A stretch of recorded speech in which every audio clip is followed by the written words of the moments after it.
இன்னைக்கு அவல் வச்சு சிவப்பு அவல் வச்சு ஒரு லட்டு செய்ய போகிறேன். ஏதோ பச்சை பயிறு தோல் எடுக்காதது, முந்திரி பருப்பு, பாதாம் பருப்பு, உடச்சக்கடலை, வெள்ளை எள்ளு, நாட்டு சர்க்கரை, தேங்காய் தோல் எடுத்து வச்சுருக்கேன். அதனால் பூவாக செய்துக்கலாம், பூவாக ரெடி பண்ணிக்கலாம்.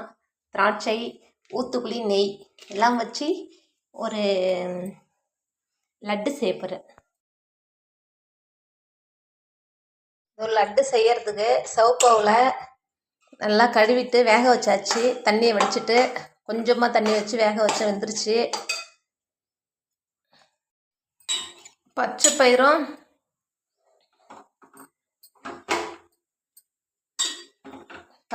வெந்துருச்சுங்க.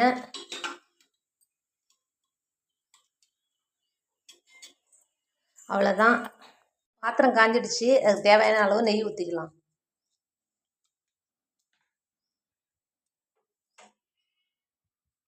தேங்காயை தூளாக கட் பண்ணி வச்சாச்சு நைஸாக. அதை மிக்ஸி ஜாரில் போட்டு ஒரு சுற்றினா பூவாக ஆக்கிக்கலாம். அவ்வளோதான், தேங்காய் பூ ரெடி பண்ணியாச்சு. ஆனால் தேங்காய் பூ ரெடி பண்ணியாச்சு. இப்போ நெய் காயுது. இதில் பாதாம் பருப்பை உடச்சி போட்டுக்கலாம். அவ்வளோதாங்க. இதோ பாதாம் பருப்பை நெய்யிலே வதக்குறேன். அதே முந்திரி பருப்பு போட்டுக்கலாம். முந்திரி பருப்பு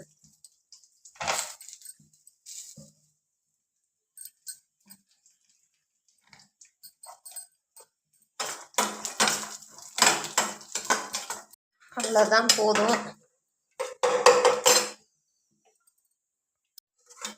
இப்போ திராட்சையும் பொரிஞ்சிடுச்சு. அதே பொட்டுக்கல்லையும் அந்த நெய்யிலே வறுத்துக்கலாங்க. நல்லா வாசமாக இருக்கும் பொட்டுக்கல்லையும் நெய்யில் வறுத்தாக்க. இல்லை, அடுப்பை ஆஃப் பண்ணிவிட்டு போட்டுக்கலாம். அது அந்த ஹீட்லேயே பொரிஞ்சிடும், இல்லை கருகிடும்.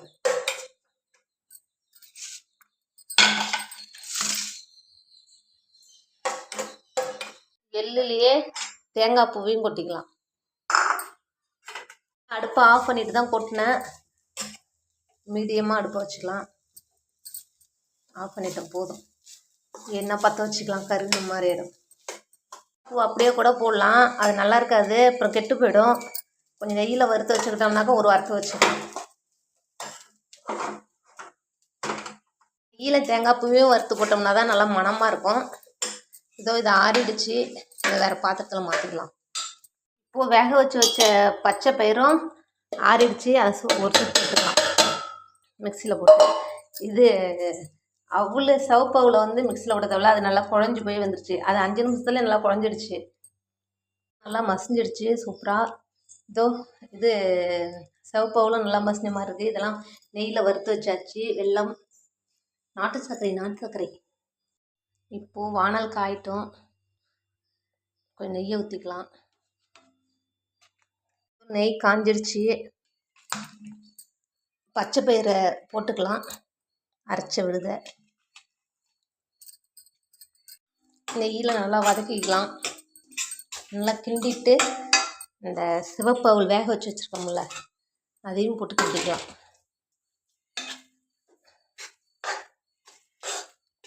பச்சை பயிர் வேக வச்சது அது மிக்ஸி ஜாரில் போட்டு அடித்தாச்சு. சிவப்பு அவலை மிக்ஸி ஜாரில் போட்டு அடிக்கல, இதுவே நைஸாக வெந்துருச்சு. இப்போது தேங்காய் பூவையும் கொட்டிக்கலாம். அந்த நெய்யில் வதக்கி வச்சோம்ல, நெய்யில் வதக்கி வச்ச தேங்காய் பூவையும் கொட்டிட்டேன்.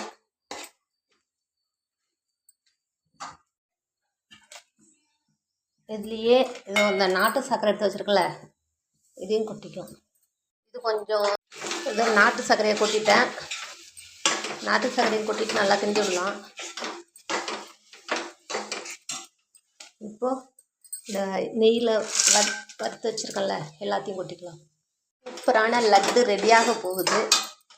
இதோ ஏலக்காய் நான் சீக்கி வச்சுருக்கேன்.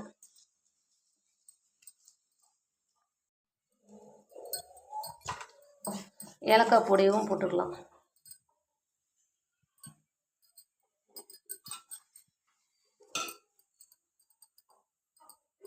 அவ்வளோதான், ஏலக்காய் பொடியும் போட்டாச்சு. போட்டுட்டு நல்லா கிண்டிக்கலாம். சிவப்பு அவல் பச்சை பயிறு போட்டு சூப்பரான லட்டு ரெடி ஆகிடுச்சு. ரெடியாக போகுது.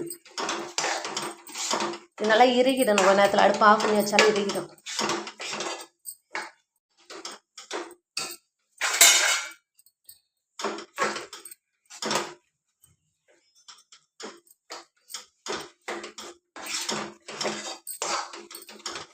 போதும். இப்போ அடுப்பு ஆஃப் பண்ணி வச்சுக்கலாம். அப்படியே இருக்கட்டும் கொஞ்ச நேரம்.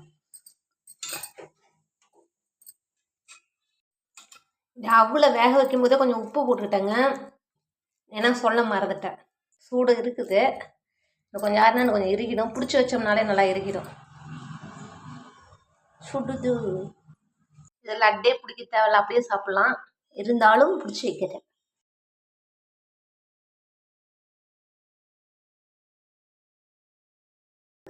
நீங்களே இது போல் செய்து உங்கள் பிள்ளைங்களுக்கு தாங்க. செய்து சாப்பிடுங்க. உடம்புக்கு ரொம்ப சத்தான பச்சை பயிறு சிவப்பு அவல் லட்டு ரெடி. நீங்களே இது போல் உங்கள் பிள்ளைங்களுக்கு செய்து கொடுங்க. உங்களுக்கு பிடிச்சிருந்தா லைக் பண்ணுங்கள், ஷேர் பண்ணுங்கள், கமெண்ட் பண்ணுங்கள், சப்ஸ்கிரைப் பண்ணுங்கள். எல்லாத்தையுமே நெய்யில் நல்லா வதக்கி போட்டாச்சு. அதனால் சூப்பர் டேஸ்ட்டாக இருக்குது நெய்யில் வதக்கி போட்டதுமே. ஆமாம்.